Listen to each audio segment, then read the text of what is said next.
back. We're talking to City Manager Rick Cole. Now, we left with the topic about Santa Monica Airport and how a lot of people are against having it in the city. When you go and talk to residents, what are they saying? Well, I get two messages really, maybe two and a half. One is there are a number of those people who are in the 40% who say, I hope you'll keep our airport open. That tends to be folks who've been in the community a long time and have kind of a sentimental view about the role of the airport in history. What I get much more is, when are we going to shut it down, right? Why are there planes still flying? And so we have an opportunity to talk a little bit more. There are some people who are well informed who understand some of the challenges, and so I have those dialogues as well. But those tend to be the two extremes. One of the great things about Santa Monica is there are 93,000 residents, and you pretty much get 93,000 opinions about the topics that we have to deal with as a city. I think that's a great thing because it really keeps us on our toes. Tremendous amount of engagement in this community. People care about the issues, they care about this town. Right, and let's talk about a few more issues because City Council decided on two secondary goals, homelessness and Cradle to Career. Sure. So let's talk about homelessness first. The homeless and education or Cradle to Career are not really secondary. We really make a distinction. The first three, affordability and mobility and the airport, those are ones where we're sort of in charge as a city. And then when it comes to Cradle to Career and homelessness, it's a much bigger regional challenge. We have nonprofit partners, et cetera. So it's really not so much one is primary and one secondary. It's really we're in the lead role on some and we're in a partnership role on the other. And speaking of taking a lead role, the city does really take a lead role on homelessness because you guys do a yearly homeless count when it's only required to do every 2 years. So why is that important for the city?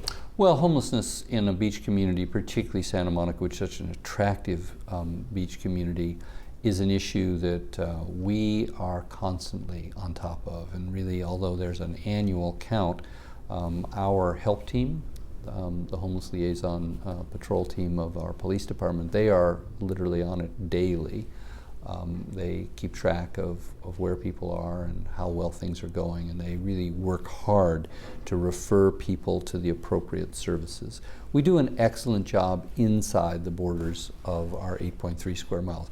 It doesn't say that we're perfect, because we get challenges from both sides of the aisle. We get people who say we are too tough on the individual homeless people, that we run the danger of criminalizing homelessness. And then we get other folks who say, how come you can't just arrest all those people and move them along? We've taken a very conscientious, very sustained effort to match people with services.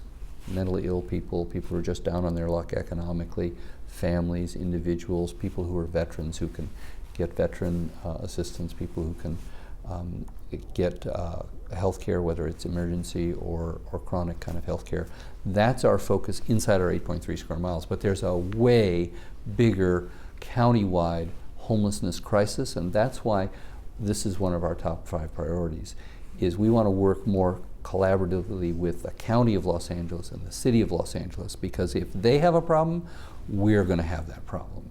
So we've done a good job within the limits of what we can do within our 8.3 square miles. But we have to work with Venice, where the situation, frankly, is out of control.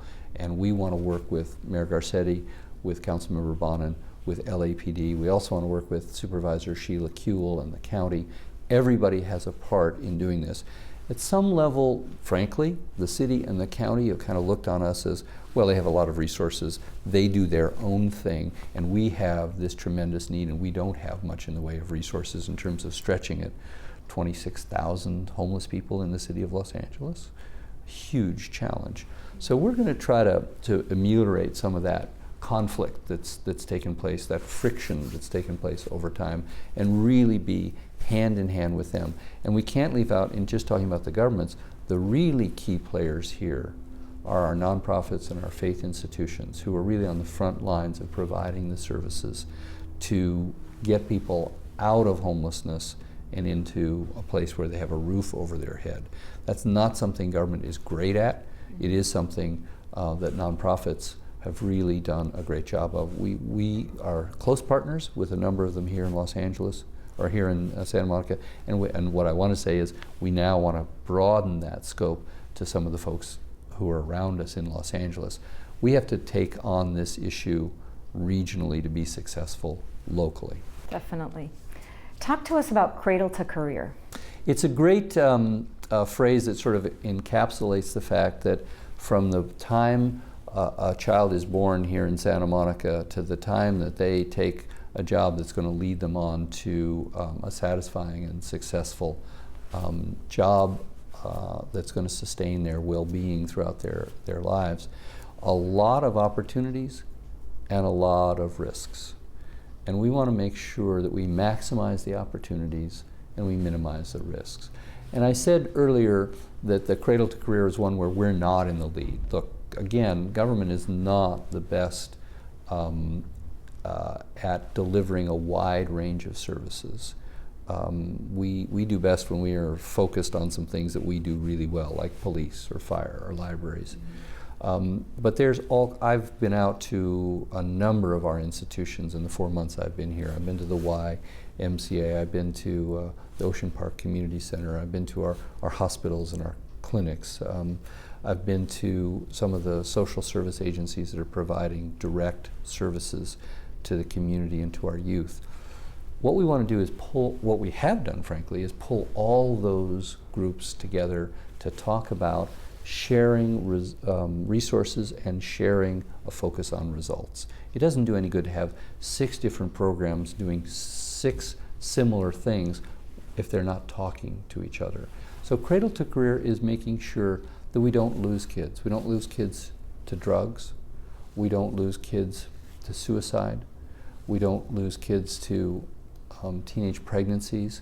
We don't lose kids who just fall between the cracks and who end up lost, and instead of knowing a path to get to Santa Monica College or to get to a 4-year school or to get a good job or to go into the military, they end up drifting. And that's a loss to them, and it's also a loss to our community. Well, Santa Monica is definitely one of the best cities to live in, for sure. And I understand We're proud of that. And I understand that the city has great ambitions for next year. So how do you see council and city staff taking on these priorities? Well, again, we're going to be taking on some big, long-term 3 to 5 year priorities. We're not going to solve the mobility challenges of Santa Monica next year. Affordability is a long-term challenge that we're going to continue to have to deal with the balance of a lot of people loving living here, and that has caused it to be very attractive and therefore much less affordable than it was in years past. The next year, though, I think is going to be around getting results. We have a new mayor coming in, Tony Vasquez, and that's really his mantra, is let's get stuff done. We're going to keep the long-range strategic priorities in mind, but let's get some things done now. So, for example, we're going to move forward with raising the minimum wage. That'll happen early next year. We're going to be in line with the city and county of Los Angeles. We're going to move forward to adopt a downtown long-term specific plan for our community. We've just launched Bike Share. We're going to be inaugurating the Expo line, which will be opening next spring. It's going to be an opportunity to do a lot of very specific positive things. With the coming of Expo, we're going to open our Esplanade, which would be a very attractive way of getting pedestrians and bikes and vehicles from the new light rail station in downtown to our iconic pier where 8 million people go every year. Similarly, we're going to be reopening the California Incline. A lot of people thought that it was going to be Carmageddon when we closed that for repair.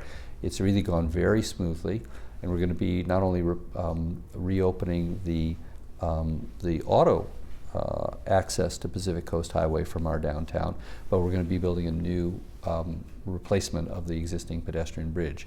So what you're going to see in the next year is a lot of things getting ticked off our checklist, a lot of things that we've been planning to do that we're going to get them done, and then we'll be able to move on to some of these bigger long-term strategic goals. So this is a year to get stuff done. Stick around because we'll be back with much more with City Manager Rick Cole.